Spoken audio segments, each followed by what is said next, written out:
अस्सलामुअलैकुम वरहमतुल्लाहि वबरकातुहू। अज़ीज़ दोस्तों, साथियों, मैं मोहम्मद शहज़ाद ख़ान आप तमाम ही का अपने चैनल एस के एडिविज़न में खैर मकदम करता हूँ।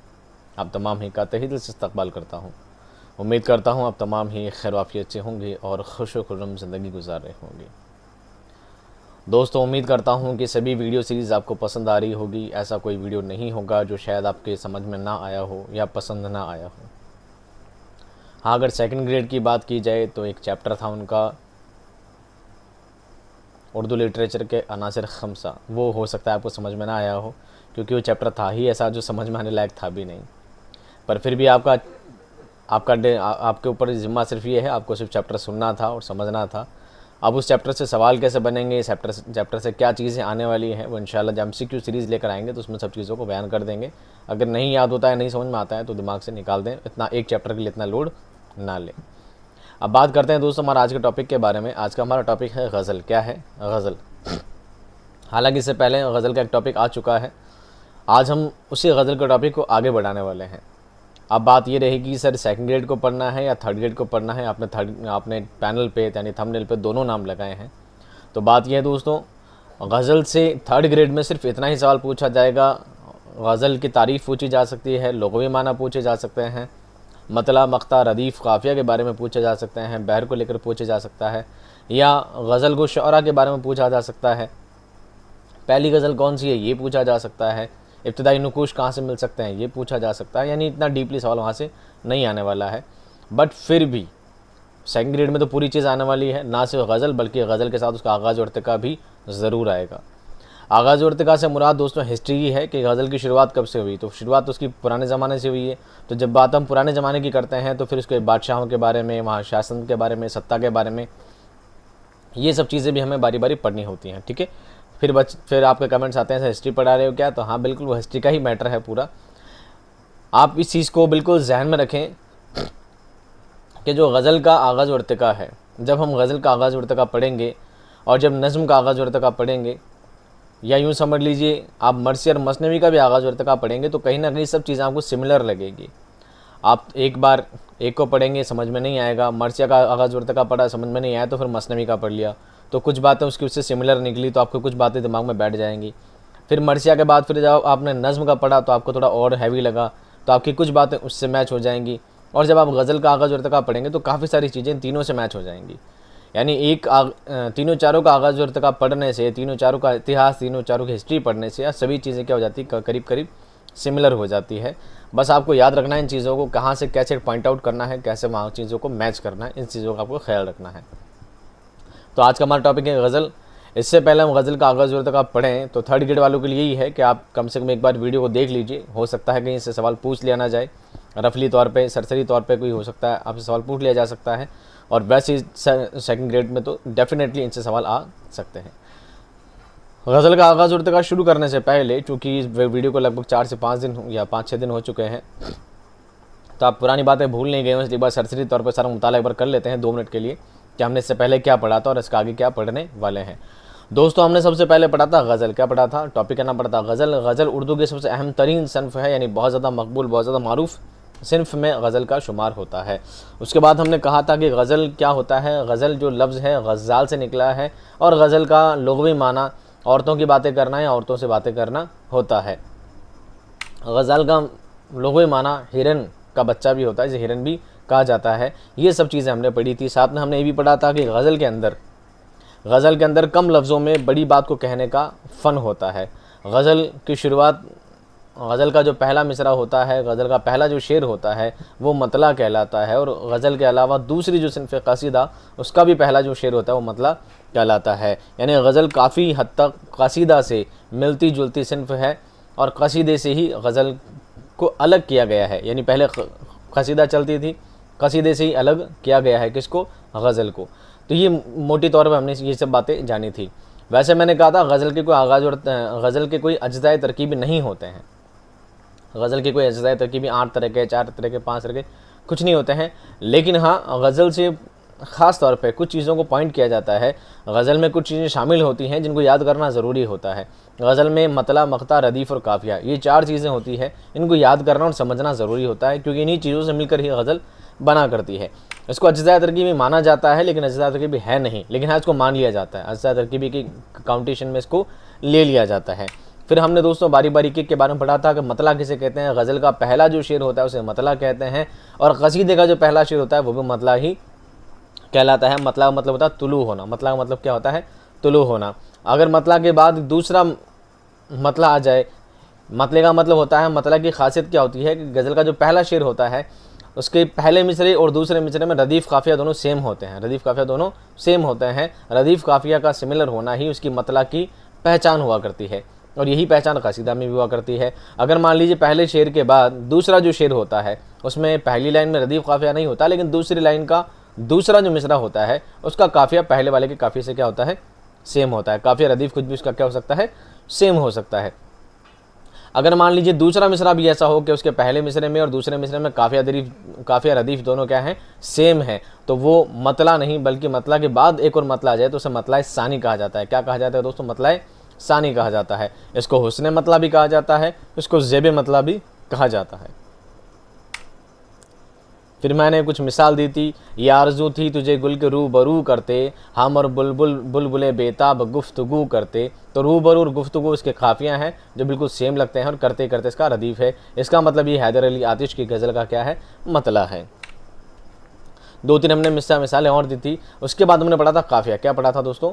सॉरी, मख्ता। क्या पढ़ा था? मख्ता। मख्ता की एक ही पहचान है, मख्ता गज़ल का सबसे आखिरी शेर होता है। इसकी पहचान ये होती है कि इसमें शायर अपना तखल्लुस इस्तेमाल करता है, यानी शायर अपना नाम के अलावा एक जो नाम अपनी गज़लें लिखने के लिए, अपने नज़में लिखने के लिए जो अलग से नाम रखा करता है, जो अलग से नाम इख्तियार किया करता है, उसे मख्ता, उसे तखल्लुस कहा जाता है। और जहाँ पर तखल्लुस इस्तेमाल किया जाता है, जिस शेर में इस्तेमाल किया जाता है, वो मख्ता कहलाता है। और मख्ता की हमने कुछ मिसालें दी थी आपके सामने, और वो आप देख चुके थे। उसके बाद हमने की थी बात दोस्तों काफ़िया। किसकी की थी? काफ़िया की। काफ़िया का मतलब होता है पीछे आने वाला। काफ़िया का मतलब पीछे आने वाला या पैरवी करने वाला। और बाद में मैंने बताया था कि शेर के आखिर में आने वाला हम आवाज़ लफ्ज़। रदीफ़ और काफ़िया में जो सबसे बड़ा फ़र्क क्या है? रदीफ़ बिल्कुल सिमिलर होता है। रदीफ़ बिल्कुल सिमिलर होता है, एक जैसा होता है, जबकि काफ़िया सिमिलर नहीं होता, मिलता जुलता होता है। उसको पढ़ने में एक जैसे लफ्ज़ लगते हैं। हमने कुछ मिसालें देकर आपको समझाया था।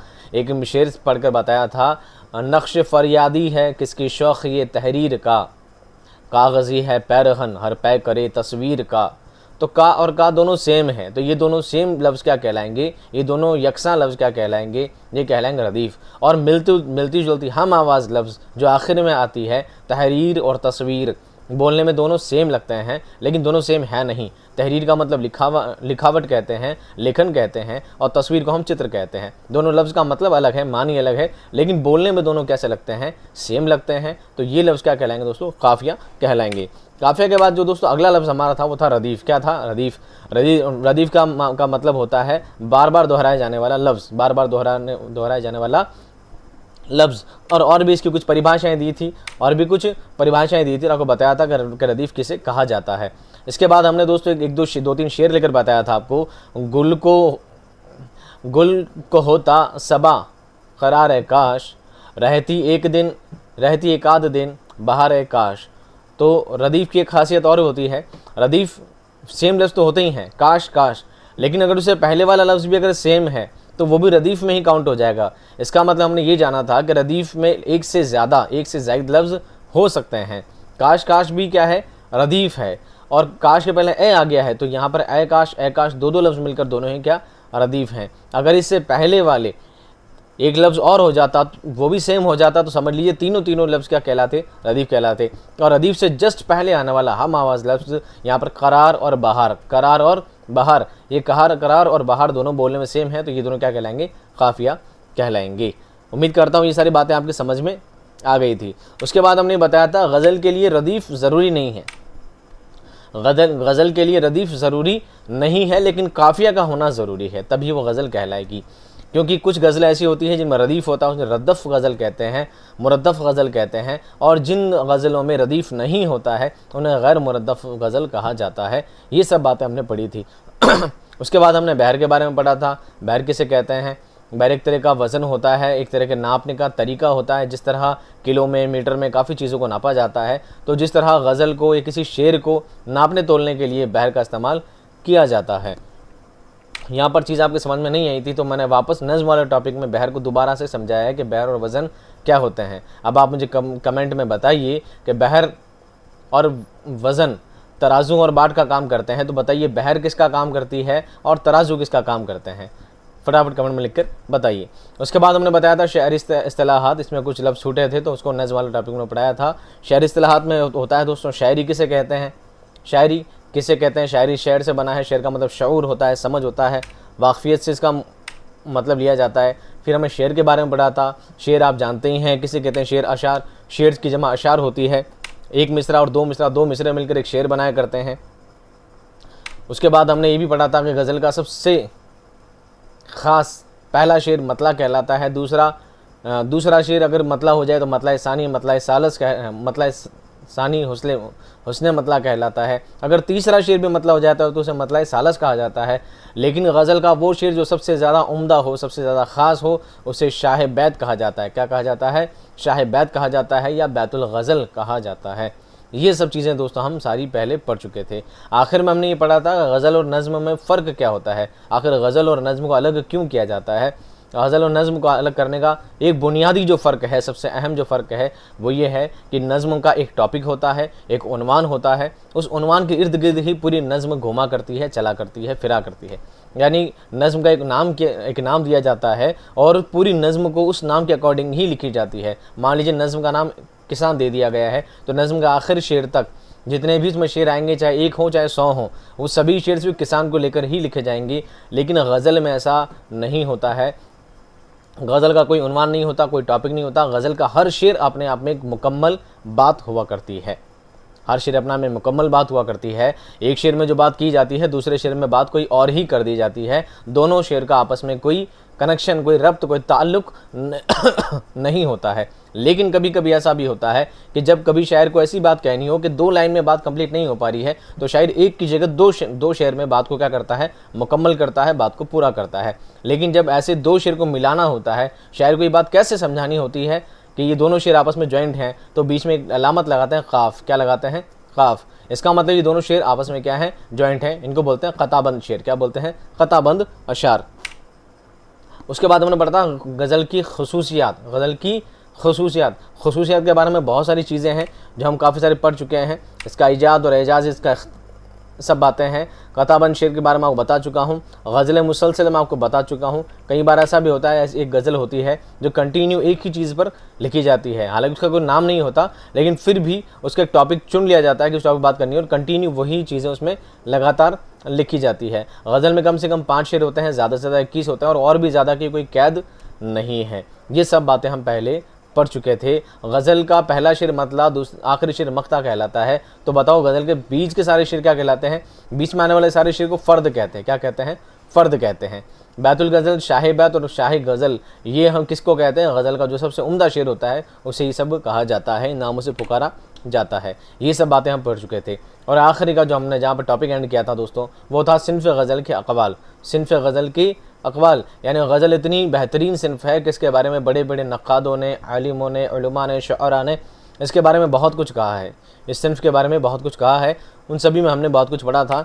लेकिन एक जगह कुछ कन्फ्यूज़न थी, जहाँ पर मैंने रेड किया था, मैंने समझाया था कि उर्दू गज़ल का दूसरा नाम मीर तक़ी मीर है, बक़ौल डॉक्टर फ़ज़लुल इमाम ने कहा था। गज़ल उर्दू शायरी की आबरू है, रशीद अहमद सिद्दीकी ने कहा था। एक जुमला आया था दोस्तों, गज़ल इंतहाओं का सिलसिला है, सबसे ऊपर लाइन लिखी है गज़ल इंतहाओं का सिलसिला है। यहाँ पर शायद मैंने गलती से कलीमुद्दीन अहमद टाइप कर दिया था, उसको मैं दुरुस्त करके लेकर आया हूँ। गज़ल इंतहाओं का सिलसिला है, ये फ़िराक़ गोरखपुरी का है। किसका है दोस्तों? फ़िराक़ गोरखपुरी का है, क्योंकि कलीमुद्दीन अहमद और फ़िराक़ गोरखपुरी ने कम से कम 4 से 5 बातें गज़ल के बारे में कही है। ये कंटिन्यू एक ही लाइन में थे, तो जब मैं इसको टाइप करने बैठा था तो मुझसे एक मिसप्रिंट हो गया था। तो आप इस चीज़ को दुरुस्त कर लीजिए अगर आपने नोट किया है तो। फ़िराक़ गोरखपुरी ने कहा है गज़ल इंतहाओं का सिलसिला है। यहाँ पर दोस्तों हमारा टॉपिक क्या हो जाता है, आपका पुराना वाला एंड हो जाता है और नया टॉपिक आपको स्टार्ट होता है गज़ल, उर्दू गज़ल का आगाज़ और इर्तिका। यहाँ पर कोई चीज़ समझने की नहीं है, कोई चीज़ समझाने की नहीं है। आपको ऐसी कोई ट्रिक भी नहीं है कि मैं आपको बता दूँ और आपको ऐसे झट से याद हो जाएगा, ऐसा कुछ भी नहीं है। आप बस लगातार इसको पढ़ते रहें। पढ़ने से ही ये चीज़ें आपके जहन में निशानदेही हो जाएगी। कोई ट्रिक वगैरह नहीं होती इसको याद करने की, बस जितना ज़्यादा आप पढ़ेंगे उतना ज़्यादा आपके जहन में बैठता जाएगा। इसका एक ही तरीका है, और पढ़ने से जोर आता है तो आप वीडियो को बार बार सुन सकते हैं, क्योंकि मेरा अकीदा और मेरा तजुर्बा है, बातों को पढ़ने से ज़्यादा सुनने से, देखने से ज़्यादा चीज़ें याद होती है। अब मेरी शक्ल पे गज़ल तो लिखा नहीं है, तो कम से कम आप सुन लेंगे मुझे, तो इंशाल्लाह उम्मीद करता हूँ कि आपको सारी चीज़ें याद हो जाएगी। चलिए आज का टॉपिक हम क्या करते हैं, कंटिन्यू करते हैं। उर्दू गज़ल का आगाज़ और इर्तिका। उर्दू ज़बान की इब्तिदा शुमाली हिंद से होती है, लेकिन दक्कन में परवान चढ़ती है। मैं सिर्फ बात उर्दू ज़बान की कर रहा हूँ, उर्दू गज़ल नहीं। आप है ना इस चीज़ को बहुत कॉन्सेंट्रेट होकर सुना करिए, बाद में कंफ्यूज हो जाते हैं बहुत सारी चीज़ों में। सर आपने वहाँ क्या कहा था, यहाँ क्या कहा था। हाँ, हो जाती है गलती मुझसे, मैं ठीक है एक्सेप्ट करता हूँ, हो जाती है, बोलने में पढ़ने में कहीं ना कहीं चूक हो जाती है, पर आप भी इस बात का पूरा ध्यान रखें, तवज्जो रखें, फिर बाद में ना कहीं सर ये गलती रह गई थी।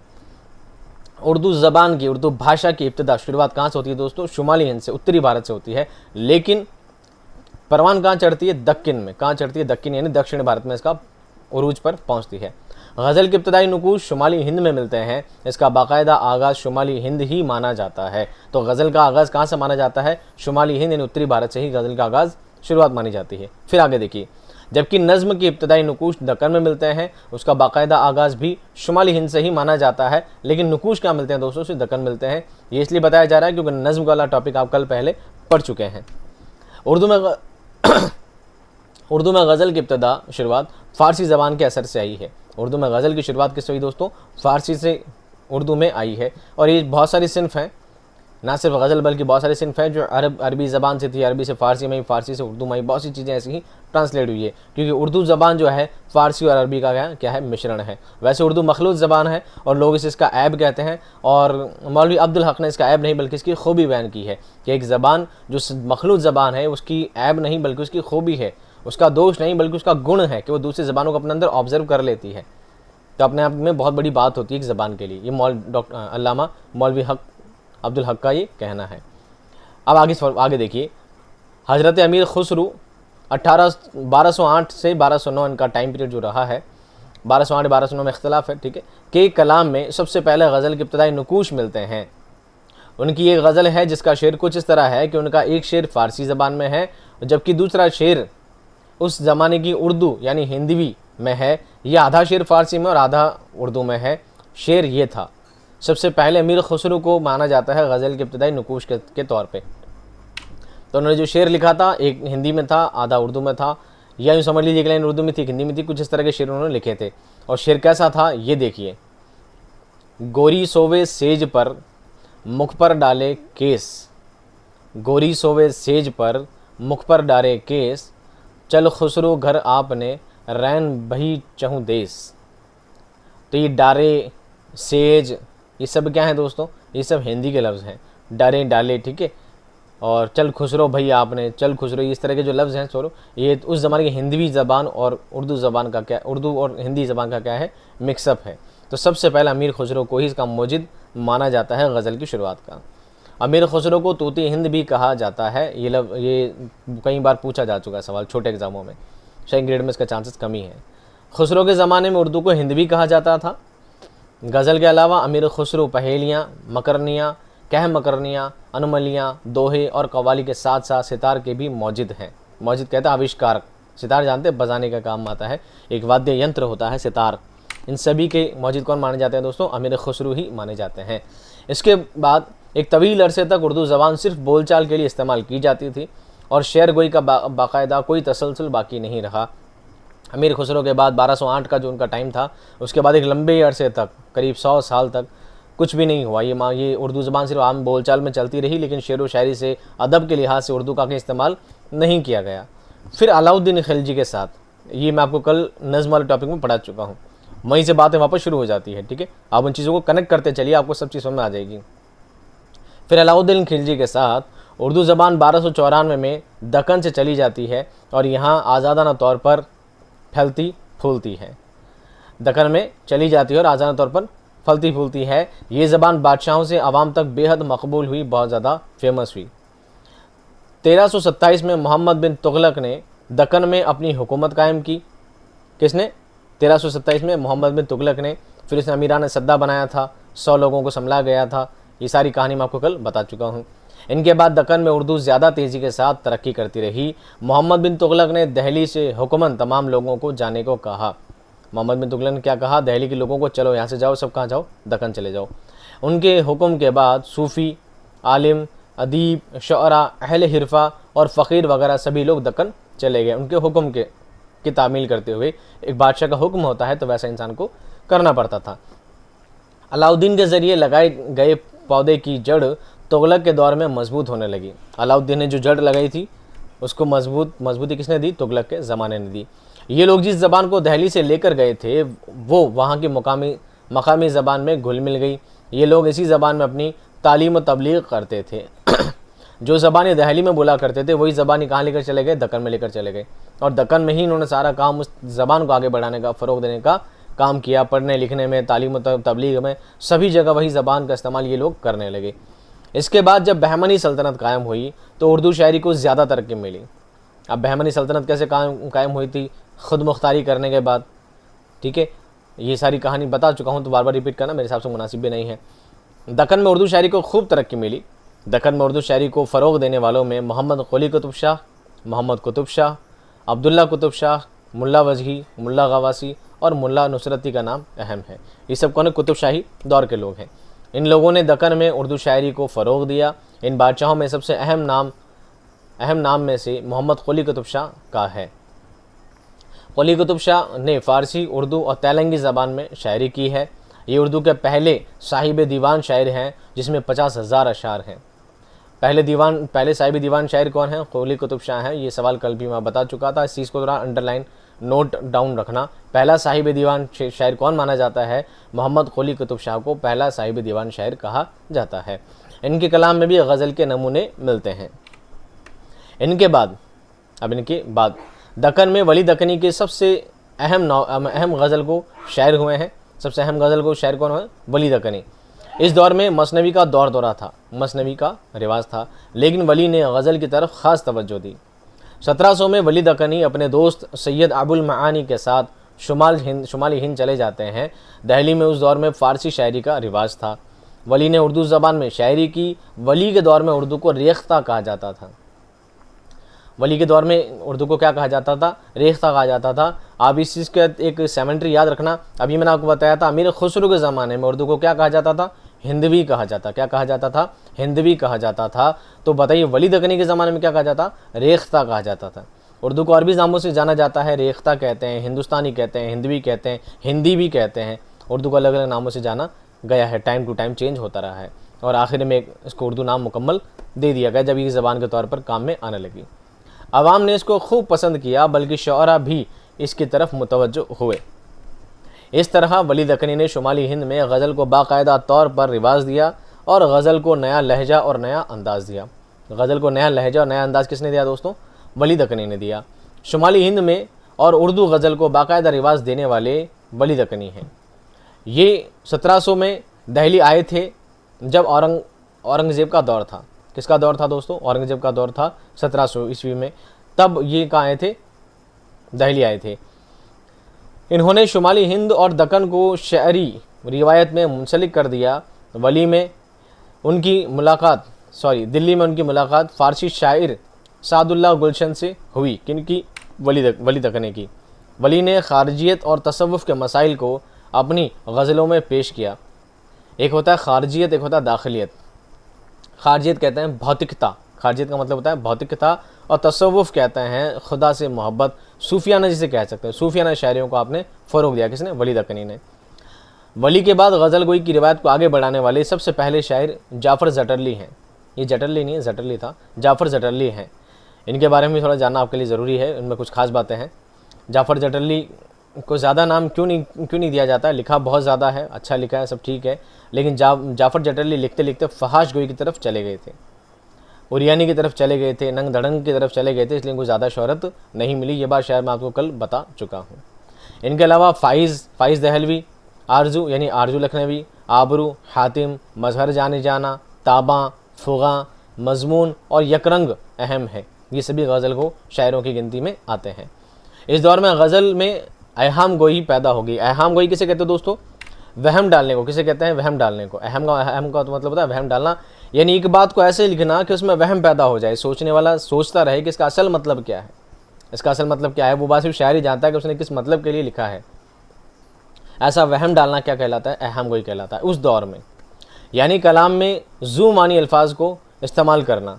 अहम गो शायरी से मुराद है शेर में ऐसे अल्फाज का इस्तेमाल करना जिनके एक से ज़ायद मानी हो और कारी को शक में डाल दे। एक गालिब का शेर है शायद, उसके रुखसार देख जीता हूँ आरजी मेरी ज़िंदगानी है। उसके रुखसार देख जीता हूँ आरजी मेरी ज़िंदगानी है। अब यहाँ आरजी जो लफ्ज़ है दोस्तों, इसका मतलब इसके दो मतलब हैं। आरजी मतलब गाल भी होता है, आरजी का मतलब थोड़े दिन भी होता है, थोड़ी सी मेरी ज़िंदगी है, नश्वर मेरी ज़िंदगी है, ना जाने कब ख़त्म हो जाए। तो ये कहते हैं कि उसके रुखसार देख जीता हूँ, उसकी गाल देख कर जीता हूँ, तो उसकी गाल ही मेरी ज़िंदगी है। या ये भी हो सकता है कि थोड़े दिन की ज़िंदगी, ना देखते देखते कब मर जाऊँ। मतलब बात को वहम में डाल देना ही अहम गोई कहलाता है। तो उस ज़माने में ज़्यादा हो गई थी, उस ज़माने में थोड़ी ज़्यादा हो गई थी। एक ने लिखा तो दूसरे लगा मैं भी लिखूँगा। इसे अहम गोई को शायरी का एक ऐब है। ये शायरी का एक ऐब है। ऐब क्यों कहा जाता है? जब शायर पढ़ने वाले को वहम में डाल दी जाए, जब पढ़ने वाला उसका असल मतलब ही नहीं निकाल पाए, तो फिर शायरी का ऐब ही कहलाएगा, उसकी खूबी नहीं कहलाएगी। जबकि शेर का अदब का मतलब ये है कि चीज़ें वाज़े हो, चीज़ें क्या हो से वाज़े हो, साफ़ हो, इंसान उसको पढ़कर समझे कि उसका थॉट क्या है, शायर क्या बात हमें मैसेज देना चाहता है, क्या उसके जहन में बात चल रही है। अगर हम शायर की पहुंच तक नहीं जा पाए, शायर की बात को हम समझ ही नहीं पाए, तो उसकी खूबी नहीं बल्कि उसका ऐब ही काउंट किया जाएगा, जिससे मानवियत और असर आफरीनी ख़त्म हो जाती है और शायरी लफ्ज़ी गोरख धंधा बनकर रह जाती है। समझ गए ना, लफ्ज़ी गोरख धंधा। इसके बाद अहम गोई के ख़िलाफ़ रद्द अमल शुरू हुआ। अब लोगों ने अहम गोई को खूब बढ़ा दिया, तो अब इसका रद्द अमल, अब उसको तोड़ने का काम शुरू किया। यानी एक असली तहरीक शुरू हुई, और इस तहरीक को ताज़ा गोई और सादा गोई भी कहा जाता है। ताज़ा गोई, सादा गोई कहा जाता है। यानी वह अहम गोई को हटाकर अब सादा तौर पे चीज़ें लिखना शुरू होने लगी। इस तहरीक में अहम किरदार अदा करने वालों में सबसे अहम नाम मिर्ज़ा मज़हर जाने जाना का है। इसके अलावा शाह, हातिम, आरजू, फुगा ने इस तहरीक में हिस्सा लिया। इन लोगों ने कहा कि अहम गोई बहुत हो गई, वहम गोई बहुत हो गई, लोगों को वहम में डालना, धोखा देने का काम बहुत हो गया। अब जो शायरियाँ लिखी जाएगी बिल्कुल सादा ज़बान लिखी जाएगी, ताकि हर इंसान उन बातों को कनेक्ट कर सके, अपनी ज़िंदगी में उतार सके, उनको समझ सके। इस काम को आगे बढ़ाने वालों में सबसे पहला जो नाम आता है मज़हर जाने जाना का, मिर्ज़ा मज़हर जाने जाना का इसमें नाम आता है। और शाह, हातिम, आरजू, फुगा, ये सभी लोग इसमें बढ़ चढ़ के हिस्सा लेते हैं सादा गोई में। ये सब गज़ल को शायर थे, 2 बार लिख दिया मैंने। बाद में अपने कलाम से अहम गोई को निकाल दिया और अपने दीवान का नाम दीवान ज़्यादा नाम दिया। दीवान किसे कहते हैं? शायरी किताब कहते हैं। यानी सादी किताबों में, सादी ज़बान में सारी चीज़ें लिखी जाने लगी। उसके बाद उर्दू गज़ल का सुनहरी दौर शुरू हुआ और 3 बड़े नाम नमोदार हुए, प्रकट हो गए। यहाँ तक का जो मामला था, वली दक्कनी तक का जो मामला था, कुली कुतुब शाह का जो ज़माना था, उसके बाद वली दक्कनी का ज़माना आया, और वली दक्कनी के बाद में क्या हुआ था? अहम गोई शुरू हो गई। मिर्ज़ा मज़हर जाने जाना और उनके अलावा फुगा, ताबा सब ने मिलकर एक सादा तहरीक निकाली, और इस अहम गोई को क्या किया? दूर करने का काम सब ने शुरू कर दिया। इनके बाद उर्दू का जो सुनहरी दौर आता है, किसका? गज़ल गोई का। तो 3 बड़े शायर पैदा होते हैं। ये तीनों क्या है? समकालीन है, समकक्ष हैं, समकालीन, एक ही ज़माने के। ये 3 नाम कौन से हैं? सौदा, दर्द और मीर। रफ़ी सौदा, मीर दर्द और मीर तक़ी मीर। सौदा का ज़माना 1722 से 1781 रहा है, दर्द का 1721 से 1785 रहा है, और मीर का 1722 से लेकर 1810 रहा है। इन तीनों शायरों ने गज़ल को पहुंचा दिया बामे उरूज पर। कहा जाता है गज़ल का दूसरा नाम तो मीर है, गज़ल का दूसरा नाम तो मीर है। बताओ किसने कहा था? नाम बताइए नीचे। ये तीनों ही हम असर शुअरा हैं, हम असर बराबर के, हम उम्र के या साथ के, एक ही समकालीन, हम असर। इन तीनों ने एक ही ज़माना देखा है, लेकिन इनका अंदाज़ अलग अलग है। ये बहुत अहम बात है।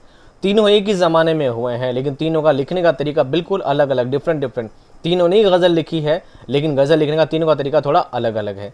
क्यों अलग है? जब मैं इनकी हिस्ट्री पढ़ाऊँगा एक एक की, जब आपको शायरों के बारे में जब शायरों का आपको इंट्रोडक्शन जब दिया जाएगा, इनकी सवाने हायत जब बयान करूँगा, तो मैं एक एक के बारे में बताऊँगा कि अलग अलग क्यों थे इतने ज़्यादा। ठीक है, पहले बात करते हैं हम सौदा और मीर की। सौदा एक कसीदा गो शायर हैं। उन्होंने गज़ल को दाखिलियत से खारजियत की तरफ मोड़ा, लेकिन उन्होंने गज़ल में भी तख़य्युली आमेज़ अंदाज़ शुमाल किया है। सौदा कौन है दोस्तों? कसीदा गो शायर हैं। उनकी गज़लें अपने निशातिया लब व लहजे, सुरूर व मस्ती और शगुफ्तगी की वजह से मशहूर हैं। सौदा और मीर ने एक ही दौर देखा और एक जैसे हालात देखे, लेकिन सौदा ने उनका हंसकर मजाक उड़ाया और मीर ने उनका असर दिल पर ले लिया। सौदा ने दिल्ली की तबाही का मजाक उड़ाया और शहर आशोब लिखा, जबकि मीर की शायरी को दिल और दिल्ली का मरसिया कहा जाता है। दिल और दिल्ली का मरसिया कहा जाता है। लास्ट लाइन देखिए, सौदा की शायरी में वाह है और मीर की शायरी में आह है। सौदा की शायरी में वाह है और मीर की शायरी में आह है। अब ये ऐसा क्यों है? दोनों सेम टाइम के हैं, सेम ज़माना देखा है, सेम हालात देखे हैं, सारे गदर वगैरह झगड़े फसाद सब देखे हैं, लेकिन दोनों में इतना फ़र्क किस लिए है? क्योंकि सौदा एक अच्छे परिवार से थे, इनको ज़िंदगी में इतनी तकलीफ़ों का सामना नहीं करना पड़ा, तो इसलिए ये सब बातों का मजाक उड़ा दिया करते थे और दुनिया में जो झगड़े फसाद सब होते हैं इनको एक क्या कहते हैं नुक्ताचीनी की तरह या उनकी निंदा करते हुए बात को बयान करते थे। लेकिन मीर का ज़माना बहुत ही ज़्यादा परेशान, पहले वालिद की वफ़ात, फिर घर में गमज़दा माहौल और बहुत तकलीफ़ ज़्यादा ज़िंदगी आपने गुजारी है, तो उन सारी तकलीफ़ों को उन्होंने सहा है और अपनी तकलीफ़ों को ही उन अल्फाजों में बयान किया है। मैं डीपली आपको बाद में बता दूंगा, नहीं तो टॉपिक अभी आपका रह जाएगा। सौदा ने कसीदे के साथ गज़ल की तरफ भी ख़ास तवज्जो दी है। मीर की शायरी सोज़ व गुदाज़, आहों फुगा और दर्द व कसक ज़्यादा है। यानी मीर की शायरी में क्या आप समझ सकते हैं, सैड जोन, सैड फीलिंग थोड़ी ज़्यादा मिलेगी। उनकी गज़लों में दाखिलियत बहुत ज़्यादा है, यानी उन्होंने अपने दिल पर बीते हुए हालात को पेश किया है। उन्होंने वही बात पेश की है जो उनके साथ गुजरी है। हर एक बात को इंसान वही लिखता है जो उस पर गुजरी है, और कहीं ना कहीं आप मेरी गज़लें इक्की दुक्की पढ़ेंगे तो आपको समझ में आएगा मैं किस दौर से बिलोंग करता हूँ। उन्होंने वली के बाद उर्दू गज़ल को सबसे ज़्यादा उरूज बख्शा है। वली के बाद अगर सबसे ज़्यादा गज़ल पर किसी ने तवज्जो दी है, ख़ास तवज्जो दी है, तो नाम मीर का आता है। इसी वजह से बकौल डॉक्टर फजल इमाम गज़ल का दूसरा नाम मीर है। ठीक है, आपने कमेंट में नहीं बताया तो मैं बता देता हूँ, गज़ल का दूसरा नाम क्या है? मीर है। गज़ल को नाम ही दे दिया दूसरा मीर। कौन कहते हैं दोस्तों? डॉक्टर फजल इमाम कहते हैं। इन दोनों का ज़माना हो गया, सौदा और मीर का। अब बात करते हैं ख्वाजा मीर दर्द के बारे में। किसके बारे में? ख्वाजा मीर दर्द के बारे में। ये खालिस गज़ल को शायर हैं, ये सिर्फ गज़ल ही लिखी है, जबकि सौदा ने कसीदे भी लिखे हैं और गज़ल भी लिखी है। इनको उर्दू शायरी सूफ़ी शायर की हैसियत से जाना जाता है। ये दाखिलियत के शायर हैं। ये इश्क़ हकीकी के साथ साथ इश्क़ मजाजी के भी शायर हैं। इश्क़ हकीकी खुदा से मोहब्बत, इश्क़ मजाजी आप जानते ही हैं। इसके बाद दिल्ली के हालात ख़राब होने लगे। नादिर शाह और अहमद शाह अब्दाली के हमलों की वजह से दिल्ली बर्बाद होने लगी और वहाँ का सुकून ख़त्म हो गया। इस ज़माने में अवध का माहौल दिल्ली के बरक्स था, इसलिए बहुत से अदीब और शुअरा अवध चले गए। अवध में दौलत की फरावानी, ऐश परस्ताना माहौल था और सुकून था। 1722 में सादत अली ख़ान और अवध का सूबादार बनाया गया। यहाँ का माहौल बहुत खुशगवार था। सादत अली ख़ान के बाद शुजाउद्दौला अवध के नवाब बने। सादत अली ख़ान, शुजाउद्दौला, सफदरजंग, इन तीनों ने अपना दारुल हुकूमत फैज़ाबाद को बनाया। किसको बनाया दोस्तों? फैज़ाबाद को बनाया। ये चीज़ आप हिस्ट्री में ही पढ़ेंगे तो ज़्यादा आपको डिटेल में समझ आएगी। मैं आपको डिटेल में नहीं बता पाऊँगा क्योंकि मैं हिस्ट्री टीचर नहीं हूँ। शुजाउद्दौला के ज़माने में मीर ज़ाहिक, पुरसोज़, सौदा और मीर हसन फैज़ाबाद चले गए। उसके बाद नवाब आसिफ़ुद्दौला का दौर शुरू हुआ। प्लासी की वगैरह आपने से पढ़े हुए ना। उन्होंने अपना पाया तख्त लखनऊ को बनाया। किसको बनाया? लखनऊ। पाया तख्त किसे कहते हैं? दारुल हुकूमत भी कहते हैं, पाया तख्त भी कहते हैं, हिंदी में से राजधानी कहते हैं। क्या कहते हैं? राजधानी, जहाँ पर बैठ के शासन किया जाता था। इनके दौर में दिल्ली से लखनऊ हिजरत करने वाले शुअरा मीर तक़ी मीर, इंशा, जुरात और ग़ुलाम हिमदानी मज़हफ़ी हैं। इन शुअरा ने वहाँ पर उर्दू गज़ल को खूब फ़रोग़ दिया और उर्दू गज़ल का माना ही बदल दिया। दिल्ली में जिस रंग में शायरी होती थी उसको बदल दिया। लखनऊ का माहौल ऐश परस्ताना था, जिसकी वजह से खारजियत, तसन्नो कहते हैं बनावट को, तकल्लुफ़, मुबालगा आराई, मामला बंदी, नुस्वानियत, आज़ाई जिस्म की हरकत का बयान और उर्दू गज़ल में होने लगा। उनकी वजह से उर्दू गज़ल में रेख्ती जैसी शायरी उर्दू में वजूद में आई। अब जो शायर हुए हैं, अब क्या हुआ, ये सब लखनऊ चले गए। और दिल्ली का माहौल कैसा था दोस्तों, दिल्ली तो मेन राजधानी थी, यहाँ पर लड़ाई झगड़े दंगे फसाद, यहाँ पर दूसरे मुल्कों का आक्रमण होना करना सब दिल्ली में हुआ करता था। तो यहाँ के हालात हमेशा ख़राब रहा करते थे, तो यहाँ के लोग तंग परेशानी के हालात में जिया करते थे। तो यहाँ पर जो भी शायर होते थे वो सभी ऐसी ही शायरियाँ लिखी करते थे जिनमें दर्द हो, तकलीफ़ हो, कसक हो, आह हो, फुगा हो, ऐसी शायरियाँ लिखते थे। फिर ये लोग कहाँ चले गए, लखनऊ चले गए। कहाँ चले गए, लखनऊ। लखनऊ का जो माहौल था बिल्कुल कह सकते हैं सलासत वाला, आराम वाला, ऐश परस्ताना माहौल था। वहाँ जाकर लोग मज़े की काम करने लगे। जब मज़े में रहने लगे तो शायरियाँ भी कैसे लिखने लगे, मज़े की लिखने लगे। वहाँ की शायरी का रंग क्या था, कैसा था, वो मैं आपको समझा देता हूँ। लखनऊ का माहौल ऐश परस्ताना था, बिल्कुल ऐश की ज़िंदगी थी। इस वजह से खारिजियत, भौतिकता, तसन्नो, बनावटी, तकल्लुफ़, समझते तकल्लुफ़, पहला मुबालगा आ रही, यानी बात को बहुत ज़्यादा बड़ा चढ़ा कर कहना, मामला बंदी, निस्वानियत कहते हैं दोस्तों, निस्वा कहते हैं औरत को, निस्वा कहते हैं औरत को, निस्वानियत यानी औरतों की शायरियाँ लिखी जाने लगी। ईज़ाए जिस्म, आज़ाए जिस्म, जिस्म के हिस्से, आँखों की बात कर ली, उसके नैन की बात कर ली, उसके नक्श की बात कर ली, उसकी चाल ढाल की बात कर ली। ये फिर वहाँ पर चीज़ें थोड़ी ज़्यादा राइज होने लगी और जिस्म का तरीका पूरा, ये सब चीज़ें क्या हो गई, गज़ल में फेरबदल होने लगी। और इससे गज़ल में रेख्ती जैसी चीज़ आने लगी। गज़ल में रेख्ती क्या ईजाद हुई। रेख्ती कैसे कहते हैं, रेख्ता तो उर्दू को कहते हैं, रेख्ता उर्दू का दूसरा नाम है, लेकिन रेख्ती कैसे कहते हैं, देखिए औरतों की ज़बान में औरतों की बातें करना रेख्ता कहलाता है। इस चीज़ को मैं ना 2-3 लाइन में समझा सकता हूँ आपको। आपने देखे होंगे, कई गाने भी देखे होंगे जिसमें बोलते हैं मैं तो पिया बावरी हो गई। गाता गलवेली आदमी है, गाने वाला जेंट्स होता है, पर फिर भी क्या कहता है, मैं तो पिया बावरी हो गई। बावरा नहीं बोलता, क्या बोलता है, बावरी हो गई। मैं तो जोगन हो गई, मैं तो तेरे रंग में रंग गई। ऐसे जो लफ्ज़ होते हैं ना, यानी औरतों की ज़बान में औरतों की बातें करना, जो कि पड़ता जेंट्स ही है। तो ये जो चीज़ें होती है रेख्ती कहलाती है। क्या कहलाती है, रेख्ती कहलाती है। अहम गोई दिल्ली की शोहरा की और रेख्ती लखनऊ की शोहरा की इजाद है। दिल्ली वालों ने क्या किया था, अहम गोई वहम डालना पैदा किया था, तो लखनऊ के लोगों ने रेख्ती पर पुरजोर दे दिया। लेकिन अभी दौर ख़त्म नहीं हुआ है, अभी गज़ल का दौर ख़त्म नहीं हुआ है, आगे और चीज़ें बहुत सी बाकी हैं। इसके बाद जिन शोहरा ने उर्दू गज़ल को परवान चढ़ाया उनमें आतिश, नासिख, गालिब, मोमिन और ज़ौक़ का नाम है। अब होते हैं पायदार वाले, अब होते हैं मजबूत शोहरा जिन्होंने गज़ल को और आगे बढ़ाया, जिनमें आतिश, नासिख, गालिब, मोमिन, ज़ौक़ का नाम अहम है। आतिश और नासिख दोनों लखनवी रंग के शायर हैं। कैसे, लखनवी रंग के। आतिश ऐश प्रस्ताना, इन दोनों ने गज़ल में रंगीनी, मामला बंदी के साथ साथ ख्याल आफरीनी और नाजुक ख्याली पर तवज्जो दिया है। अब मुझे ये बताइए, आतिश और नासिख किसके स्टूडेंट हैं? ये जब मैंने आपको चैप्टर्स पढ़ाए थे तो नाम बताया था। आतिश और नासिख बहुत पहुँचे हुए इंसान के क्या हैं, स्टूडेंट हैं। आप मुझे देख कर बताइए, इन 2 चैप्टर के लास्ट में मैं बताऊँगा आपको। पहले आप बताइए, आतिश और नासिख किसके स्टूडेंट हैं? पहले बात करते हैं नासिख के बारे में। नासिख ने इस्लाही काम अंजाम दिए और शायरी से ज़्यादा उसूल शायरी और उसूल ज़बान पर ज़्यादा तवज्जो दी है। नासिख की हैसियत ज़बानदा और माहिर फ़न की है। नासिख को ज़बान पर बहुत अच्छी पकड़ थी और बहुत अच्छी शायरियाँ आपने की हैं, आपके निसाब में शामिल भी हैं। इनकी शायरी, अब बात करते हैं आतिश की। इनकी शायरी बंदिश अल्फाज और मुरस्सा साजी की मिसाल है। मुरस्सा कहते हैं दोस्तों जड़ा हुआ, मुरस्सा कहते हैं जड़ा हुआ। उन्होंने उर्दू शायरी को मुरस्सा साजी का नाम दिया है। वो कहते हैं उर्दू में शायरियाँ लिखना ऐसा है जैसे लफ्ज़ों को किसी चीज़ में जड़ दिया गया हो, लफ्ज़ों को चीज़ों में जड़ दिया गया हो, मुरस्सा साजी का इन्होंने नाम दिया है। और बात करते हैं अहम शोहरा गालिब की। इनके बाद गालिब, मोमिन और ज़ौक़ का नाम आता है।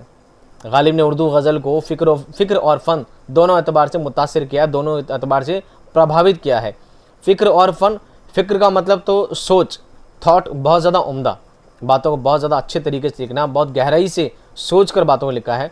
फ़न के लिहाज से गज़ल को पढ़ने में भी लफ्ज़ों का इंतखाब भी बहुत ही ज़्यादा उम्दा तरीके से आपने किया है। तो फ़िक्र और फ़न दोनों ही एतबार से गालिब ने गज़ल को मुतासिर किया है, यानी प्रभावित किया है। उन्होंने अपना एक नया अंदाज़ बनाया, ये माया हो गया, बनाया। उनकी गज़लों में फ़लसफ़ा, फ़िक्र, तसव्वुफ़ और हिकमत जैसी बातें मिलती है। फ़लसफ़ा, फ़िलोसोफ़र की, फ़िक्र की, एक थॉटर की, तसव्वुफ़ यानी खुदा से जोड़ की, एक लगाव की, सूफियाना बातें, हिकमत जैसी बातें उनके गज़लों में मिला करती है। किनकी? गालिब की गज़लों में। इनके बाद दोस्तों जो नाम आता है वो अहम नाम है मोमिन। क्या है? मोमिन। मोमिन खां मोमिन नाम सुना होगा आपने। गालिब के बाद उर्दू गज़ल में सबसे अहम नाम मोमिन का है। ये खालिस इश्किया शायर हैं। ये बात इनके लिए लिख लीजिए चाहें तो, खालिस इश्किया शायर कौन है? मोमिन है। सिर्फ इश्क और मोहब्बत के अलावा कुछ नहीं लिखा है। इनके कलाम में मामला बंदी और तगज़्ज़ुल उरूज पर था। तगज़्ज़ुल कहते हैं बात को, उरूज पर था, यानी बहुत ज़्यादा बड़ा चढ़ाकर, तगज़्ज़ुल गज़ल के साथ, यही समझ लीजिए एक फेरबदल के साथ, मामला बंदी फेरबदल के साथ बहुत ज़्यादा पेश किया है। हुस्ने मक्ता भी इनको गज़लों की खूबी है। हाँ, ये मक्ता में अलिफ लग गया गलती से। हुस्ने मक्ता भी इनकी गज़लों की खूबी है। ये बात भी मोमिन के साथ ऐड कर लीजिएगा। मोमिन ने तखल्लुस को मानी खेज़ अंदाज में पेश किया है। पेश करना था, पेशिश हो गया दोस्तों, पेश है ना, क्या है ये? पेश किया है। ठीक है, मानी खेज़ अंदाज में क्या किया है? पेश किया है। किसने किया है? मोमिन ने किया है। यानी मोमिन क्या करते थे, जब भी गज़ल का एंड होता था, अपने नाम को ऐसे सेट करते थे कि यानी अपने नाम से कोई बात पैदा हो जाती थी। अपने नाम को सिर्फ ऐसे नहीं नाम लिख दिया, बल्कि नाम का कुछ ना कुछ मतलब भी निकल जाता था। नाम का कुछ ना कुछ मतलब भी निकल जाता था। अपने नाम को यानी अपने तखल्लुस को ऐसा इस्तेमाल करते थे कि वो तखल्लुस ही उसमें जॉइंट होकर ऐसा लगता था कि यहाँ पर होना ज़रूरी था। ऐसा नहीं मोमिन ने सिर्फ अपना नाम बनाने के लिए, नाम कमाने के लिए लिखा, बल्कि नाम को इस तरह सेट किया जाता था कि उनके नाम से बातें लिखती, उनके नाम से कोई ना कोई बात निकल जाती थी। आप कोई मोमिन की कोई गज़ल पढ़ेंगे, आखिरी शेर पढ़ना, तो आपको पता चल जाएगा क्या मतलब है इसका। उसके बाद नाम आता है दोस्तों ज़ौक़ का। किसका आता है? ज़ौक़ साहब का, शेख इब्राहिम ज़ौक़। इनकी पहचान एक कसीदा गो शायर की हैसियत से है, लेकिन इन्होंने उम्दा गज़लें भी कही हैं। उन्होंने गज़ल में उस्तादी और कादिरुल कलामी साबित की है। आप गज़ल के उस्ताद रहे हैं। उनके बाद जिन शुअरा ने उर्दू गज़ल को मुसलसल तरक्की दी है, उनमें दर्ज झेल हैं। यानी अब सब शायरों के बारे में हम डिटेल में नहीं पढ़ेंगे, वो 4-5 नाम पढ़ लेंगे। ये शायर क्या थे? ख़ास थे। इनके बाद अमीर मीनाई, जलील मानकपुरी, अज़ीज़ लखनवी, हसरत मोहानी, तस्लीम लखनवी और आरजू लखनवी का नाम अहम आता है। इसके बाद 20वीं सदी के अहम गज़ल गो शायर कौन है? फ़िराक गोरखपुरी, जिगर मुरादाबादी, शाद अजीमाबादी, असगर गोंडवी, फैज़ अहमद फैज़, हफ़ीज़ जालंधरी और साहिर लुधियानवी। ये कुछ गलत टाइप होगा, मैं सुधार दूंगा इसको बाद में PDF के अंदर। साहिर लुधियानवी, मजाज लखनवी, मईन अहसन जज़बी, अली सरदार जाफरी का नाम अहम है। ये सब कौन है? 20वीं सदी के शायर हैं। इसके बाद एक दौर आया जब गज़ल से ज़्यादा नज़्म निगारी को तवज्जो दी गई, बल्कि इसमें गज़ल की मुखालफत की गई, गज़ल को बुरा भला कहा गया। इस तहरीक से वाबस्ता हजरात का कहना था कि गज़ल हकीकत पसंदी और इज्तिमाई शऊर से बेगाना बेवक्त की रागनी है। ये बात किसने कही थी? गज़ल बेवक्त की रागनी है, बताइएगा मुझे। इनके मुताबिक इसमें बात को बेहतर ढंग से पेश नहीं किया जा सकता, लेकिन फिर भी उर्दू गज़ल क़ुर्ब परवान पर चढ़ी। फैज़, मजाज, साहिर, महरूम अहम गज़ल को हुए शायर हुए। उर्दू शायरी की एक ऐसी सिन्फ़ सुखन है जो तमाम मुखालफत के बावजूद मुसलसल तरक्की करती जा रही है।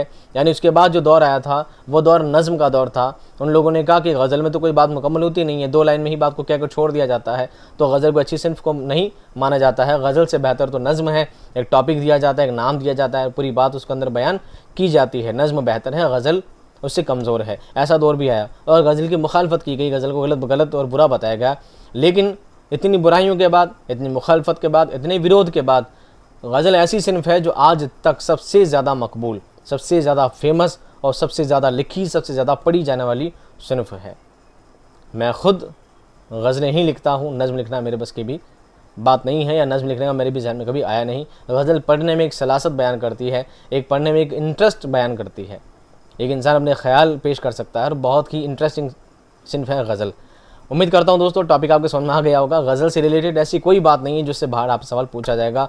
मुझे पूरी उम्मीद है कि जिस तरह इस कंटेंट को डिज़ाइन किया गया है जिस तरह आपका कंटेंट इकट्ठा किया गया है, जिस तरह आपको सामने पेश किया गया है, उम्मीद करता हूँ इससे बाहर से सवाल कहीं नहीं आने वाला। सेकंड ग्रेड तो छोड़ो, फर्स्ट ग्रेड तक भी मैं समझता हूँ उसके बाहर सवाल नहीं आने वाला। आप जमकर तैयारी करें, मेहनत करें, इंशाल्लाह अल्लाह ताला आपको कामयाबी अता फरमाए। मैं मिलता हूँ दोस्तों आपको नेक्स्ट टॉपिक में, नेक्स्ट क्लास में एक शानदार टॉपिक और शानदार वीडियो के साथ। तब तक खुश रहिए, आबाद रहिए। खुदा हाफिज़।